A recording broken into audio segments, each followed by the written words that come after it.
Now we have this circle constructor with two members, the radius property and the draw method, just like before, and we have two circle objects.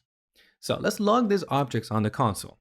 C1, here's our object. We have this draw method. Let's log C2. And you can see we have this draw method here as well.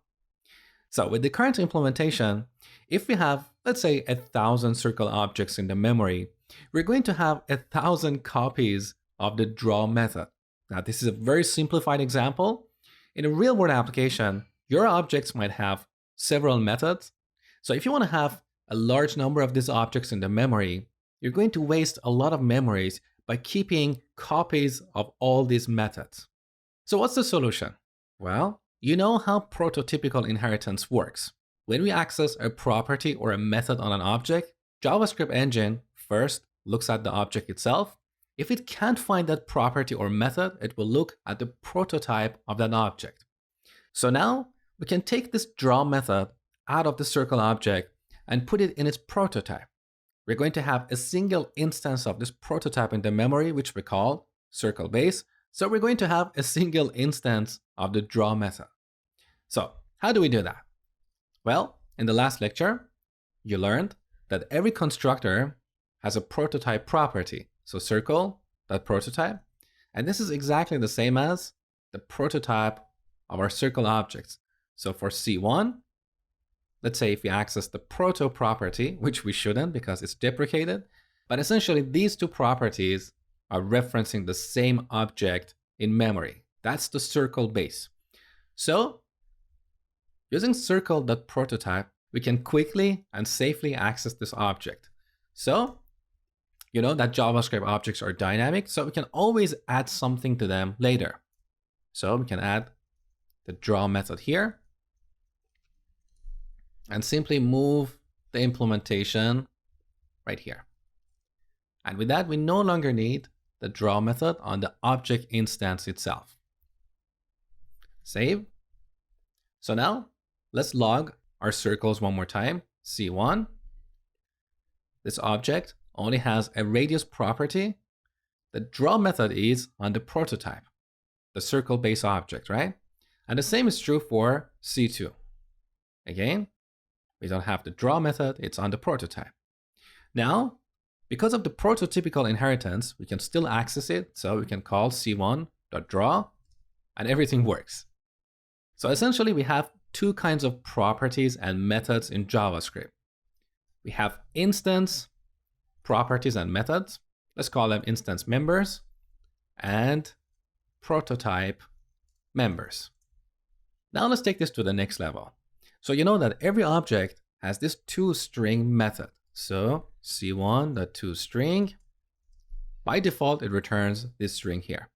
We can overwrite the implementation of this method in the prototype of our circle objects. So here I'm gonna add circle.prototype.toString, set it to a new function. And here we're gonna return circle with radius. Now we need to access the radius property. So we can use this.radius. Save the changes. Now c1.toString. And this is the new implementation. So back to our prototypical inheritance, when we call this method, JavaScript engine looks at our circle object. Obviously, we don't have this method there. Then it looks at its prototype. So circle.prototype. We have implemented this method here, so this implementation will be used. So here's the interesting part.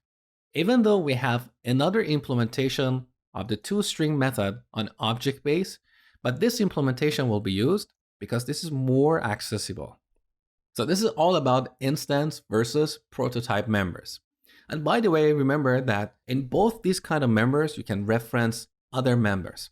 For example, in the draw method, which is a prototype method, I can easily call an instance method on the circle class. So let's add a method here, call it this.move. We set it to a function, console.log of move. Now we can reference this function or this method more accurately, in our prototype method. So this.move and then console.log of draw. So let's test this. c1.draw. And here are our two messages, move and draw. By the same token, in an instance method, we can reference a prototype member. So let's reverse this. Here, before moving the circle, we want to draw it. So we call this.draw. Now, essentially what is happening here, we're calling the draw method. Obviously, it's not an instance method. So the JavaScript engine will find this method on the prototype. So everything will continue to work. To demonstrate this, let's go back to the draw method. We shouldn't call move because otherwise we'll have a circular dependency. So delete this, save the changes. Now c1.move. So we have draw and move.